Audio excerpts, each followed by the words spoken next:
On a tendance à penser qu'une date sur un calendrier, c'est juste une date. Mais et si certaines d'entre elles cachaient quelque chose de bien plus profond? Aujourd'hui, on va s'intéresser à un jour bien précis, un jour à venir qui révèle un point de convergence spirituelle assez surprenant.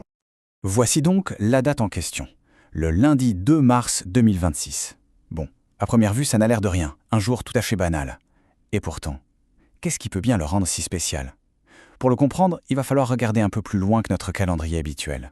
En fait, la clé de cette énigme, elle ne se trouve pas dans le calendrier qu'on utilise tous les jours.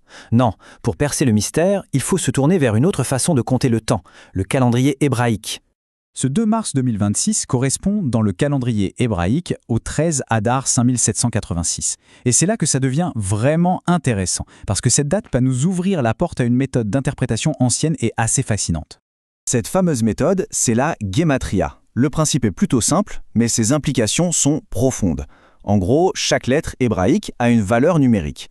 Alors, en additionnant la valeur des lettres d'un mot, ou même d'une date, on peut découvrir des liens, des connexions cachées avec d'autres mots qui ont exactement la même valeur. C'est un peu, comme un code spirituel. Alors, appliquons ça à notre date, le 13 Adar 5786. Si on fait le calcul avec la guématria, on obtient le nombre 1004. D'accord? 1004. Ça ne nous dit pas grand-chose comme ça. Sauf que, ce n'est pas n'importe quel nombre. Parce que 1004, c'est la valeur exacte d'une expression hébraïque bien précise. Kesher date. Traduit littéralement, ça veut dire le lien de la religion. Mais on peut le comprendre d'une manière bien plus large, bien plus profonde, le lien spirituel qui unit les traditions. Et là, on touche au cœur du sujet. Ok, on a vu le côté un peu mystique, le jeu des nombres. Mais maintenant, revenons sur Terre. Parce que cette idée de Kesher date, elle ne sort pas de nulle part. Elle correspond à quelque chose de très concret, de très tangible. Qui va se passer ce jour-là? Et voilà. C'est ici que tout s'éclaire. Ce fameux lundi 2 mars 2026, il se passe quelque chose d'assez incroyable. 3 grandes traditions abrahamiques vont, au même moment, observer une période de jeûne. On a le judaïsme avec le jeûne d'Esther, l'islam avec le début du mois du Ramadan et le catholicisme en plein carême. C'est quand même fou, non?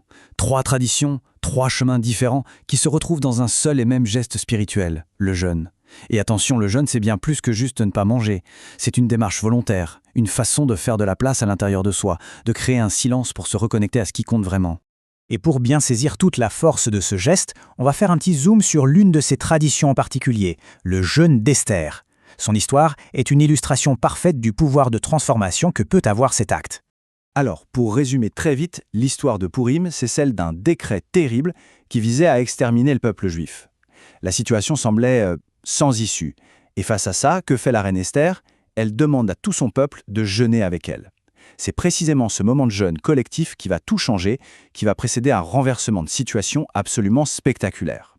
Le jour qui devait être un jour de malheur se transforme en jour de célébration.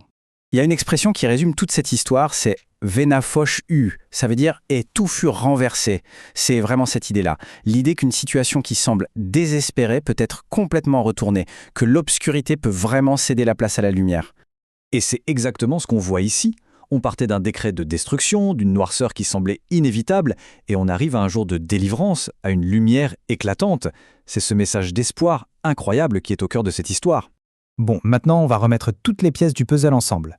On a la date, on a ce concept de Kesher date, et on a cette idée très forte du renversement. Voyons ce que ça donne quand on met tout ça bout à bout. Alors revenons à notre expression du début, Kesher da'it. Maintenant qu'on a tout ce contexte, elle prend une toute autre saveur. Ce n'est plus juste une coïncidence numérique. C'est peut-être, oui, un rappel.